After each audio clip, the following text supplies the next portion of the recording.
Bonjour, je suis la sœur de Jean-Christophe, je ne me ferai pas toxiner non plus, pour les mêmes raisons que mon frère, plus quelques autres, de par mon expérience.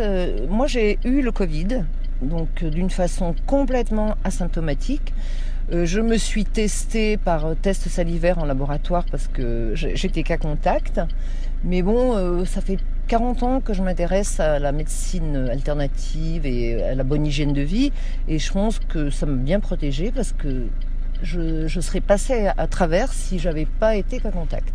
Voilà, donc je pense déjà qu'il faudrait peut-être faire des tests sérologiques à tout le monde, surtout aux jeunes, pour voir s'ils n'ont pas déjà eu la maladie d'une façon asymptomatique. Ça serait pas mal, on gagnerait du temps.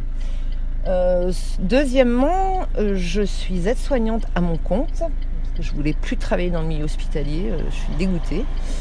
Et j'ai remarqué autour de moi que pratiquement tous mes patients toxinés récemment, ont eu immédiatement ou quelques jours après des gros problèmes de santé.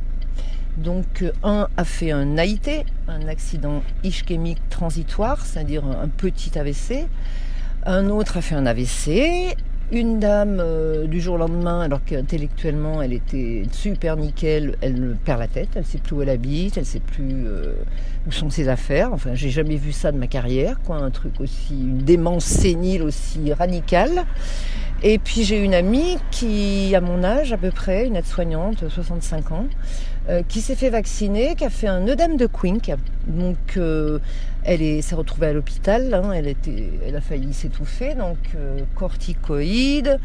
Et elle n'a pas voulu faire la relation toxination et sa pathologie d'œdème, donc elle a fait la deuxième dose. Et à ce moment-là, elle a fait des boutons, des gros boutons de partout, magnifiques sur tout le corps.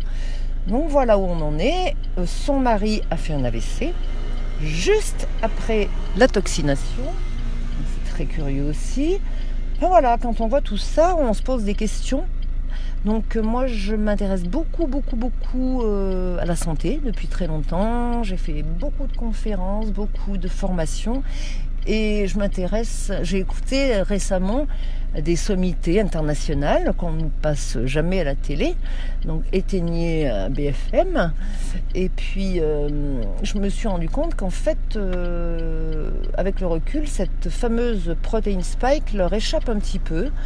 Elle fait n'importe quoi apparemment, donc évidemment c'est pas tout de suite après la toxination que vous aurez des effets secondaires, parce que les gens disent non, moi ça va très bien, impeccable, ça fait même pas mal, mais non, c'est 1 mois voire 6 mois après que les effets secondaires vont arriver, parce que ça va travailler en sourdine au niveau cellulaire sur certains organes selon les patients, parce que c'est pas toujours les mêmes faiblesses chez chacun. Et moi je suis très inquiète quand j'entends des spécialistes renommés parler de cette façon. Donc je vous encourage à faire votre propre opinion. Renseignez-vous par vous-même. Écoutez, je pense qu'il est vraiment temps de le faire.